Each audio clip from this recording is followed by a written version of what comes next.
Yedhe mabandia pongo pinje mag Afrika kendo kita ngima oganda mathoth kamarach. Yedhe gina tamalo pradek mag yedhe miuse pinje gi kaide methiedho tuo malaria mabandia. Oyang ni kelo thoe ma ok tin 1,100. Kolose kinde chiwo lipot yedhe mabandia Ken Akaju manjalup jatije mari ruok mar Sifao. Wacho ni yedhe mabandia pinje Afrika nego mos kendo jikia kagidwaro mondo michwal puonj malero ne ji kaka ginyalo fwenyo yedhe mabandia go. Kamano bende medo ni yore makare kendo mopuodhi mag chwalo yedhe nyaka redi kendo keto kenge mag neno ni mane yedhe mopuodhi emichwalo ne jopiny.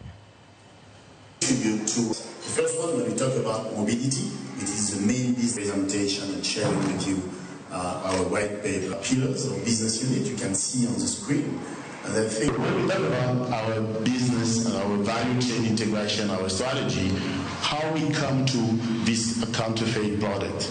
It's very important to understand that we have some, let's say, figures. We have some information to share with you about how falsified medicine is impacting the continent.